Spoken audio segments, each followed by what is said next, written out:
अच्छा डॉक्टर साहब, ये बताइए कि इंसुलिन लगाने का सही तरीकाकार क्या है? हाँ, ये बड़ा इंटरेस्टिंग है कि हमारे बहुत सारे पेशेंट जो बज़ाहिर मतलब वो काफ़ी पीरियड से इंसुलिन इंजेक्ट कर लेते लगा हैं, लेकिन जब हम उनसे टेक्निक पूछते हैं तो वो कहीं ना कहीं गड़बड़ होती टेक्निक। एक तो ये कि लोग अक्सर ये जल्द पकड़ के यूँ इंजेक्शन लगा रहे होते हैं। भाई ये इंटरडर्मल इंजेक्शन है, आपने जो लगाना है सब कुटेनियस लगाना है, ताकि वो यानी आपने जल्द के नीचे जाना है, जल्द के अंदर नहीं जाना। उसकी जितनी भी लेयर्स हैं उनको क्रॉस उनको करना क्रॉस करना है। तो अगर आप 90 एंगल पे लगाएंगे तो वो सीधा सबकुटेनियस जाएगा ना, उसके जल्द के नीचे जाएगा। अगर आप यूँ लगाएंगे तो वो जल्द के अंदर जाएगा, सरफेस पे रहेगा। सरफेस पे रहेगा, तो उससे उसकी कॉम्प्लिकेशन आनी शुरू हो जाती है। तो ये एक तो ये कि एल्बो से नीचे नहीं जाना, अपर आर्म।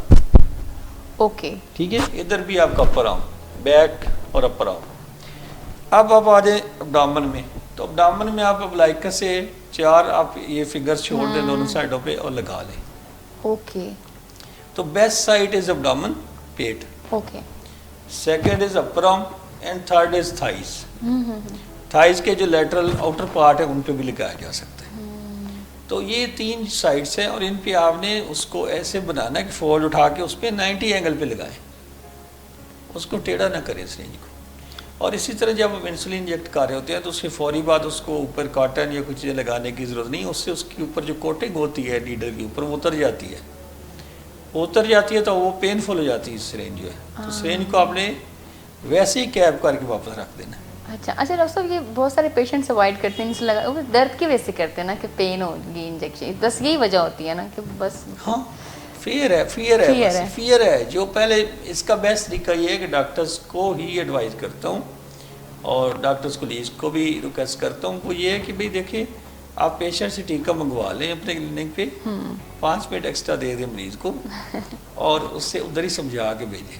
अच्छा, जो इंजेक्शन डॉक्टर के कमरे में पेशेंट लगा के उठते हैं ना, 99% वो कॉन्फिडेंट तक ये तो बात ही कोई नहीं है, पेन तो है ही नहीं।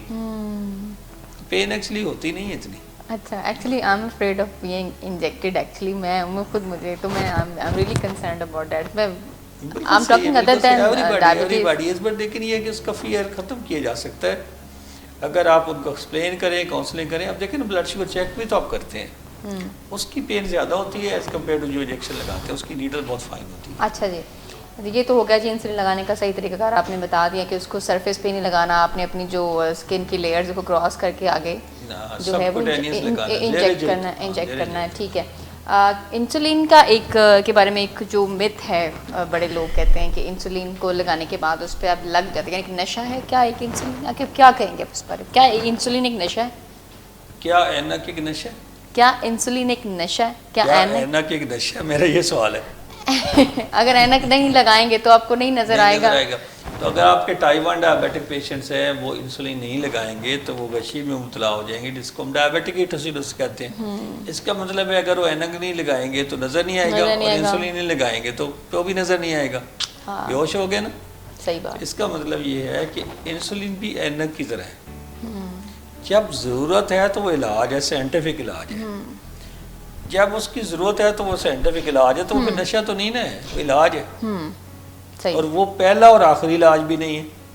अब आप ऐनक लगवाने जाते, कभी पूछा है डॉक्टर साहब मेरा ये आखिरी इलाज है? हालांकि सबको पता है, दोनों को पता है कि ये लगी रहनी है डेली, लेकिन पता नहीं इंसुलिन के बारे में, चूँकि जिसमें नीडल इन्वॉल्व होती है ना, उसके बारे में साइकोलॉजिकली वो एक ये बेसिकली साइकोलॉजिकल है ना, ये नशा नहीं है भारत। मैंने जैसे पहले अर्ज किया कि इंसुलिन एक आबे हयात है। थिंक ऑफ अ टाइम कि जहाँ पे इंसुलिन नहीं होती थी और लोग डायबिटीज़ से मर जाते थे सिसकिया रगड़ रगड़ के, और उनको जब डायबिटीज़ होती तो उनको बंद कर देते थे कमरों में कि खाएं पिए कुछ ना। तो आप देखिए कितना जुल्म था। लेकिन अब देखिए इंसुलिन है और उसकी मुख्तलिफ इकसाम है, उसकी डिलीवरी और उसके साथ रोज़गार वाबस्ता है। आप ये भी देखें भाई, रोज़गार इस तरह वाबस्ता है, कोई इंसुलिन बनाने वाली कंपनी मुलाजम है, कोई उसको प्रमोट करने मुलाजम है, और फिर उसकी नई नई इकसाम है कि ऐसी डिवाइसें ली जाएं जो पेनलेस हो। अब देखिए ये जो पेन ईजाद हुए हैं, कितना ईजी है, पेन जेब में डाला चले गए अपने काम पे, जहाँ मर्जी जाए, कराची जाना जहाँ जाना है वहाँ जाके फ्रिज में रख लिया और फिर जब अपनी ज़रूरत है लगा लिया। सही है। तो इसी तरह जो जिन बच्चों को टाइप 1 डायबिटीज़ है उनको स्कूल में पेन अपना छोटा सा पेन जेब में डालते हैं या बैग में चले जाते हैं, कोई और नहीं वैसे है। इसमें इसकी अच्छी बात है कि इंसुलिन बहुत ज़्यादा कॉस्ट इन्वॉल्व नहीं करती, और इतनी कॉस्ट भी इन्वॉल्व नहीं है इसमें। तो इसलिए ये काबिलियत है और ये एक बेस्ट ट्रीटमेंट, इस वक्त जो बेस्ट ट्रीटमेंट अवेलेबल है वो है इंसुलिन। अच्छा, कई सारे लोग पूछते हैं कि क्या इंसुलिन बेहतर है या गोलियां बेहतर है? तो बताएं। मुश्किल सवाल है ना। मुश्किल से। मेरा ये जवाब है कि जिस चीज़ के साथ आपकी ब्लड शुगर लेवल 100 और 140 के दरमियान रहती है ना, वो आपके लिए बेस्ट है। हाँ। वो टैबलेट्स के साथ रहती है तो ठीक है, इंसुलिन साथ रही तो ठीक है। ये टाइप 2 की बात कर रहा हूँ। हाँ।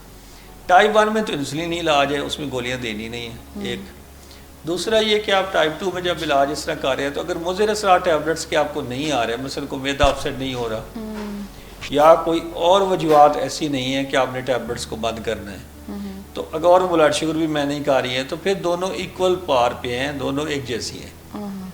ऐसा नहीं है कि इंसुलिन सुपीरियर टू मेडिकेशन है। अगर ब्लड शुगर वो मेंटेन कर रही है तो वो भी इतनी सुपीरियर जितनी इंसुलिन है, और उनके कोई ऐसे साइड इफेक्ट्स नहीं है जो वो खुद किडनीज को डैमेज नहीं करती। हाँ, डैमेज हुए किडनीज में उनको नहीं देना चाहिए। ये दो डिफरेंट बातें हैं। ठीक है।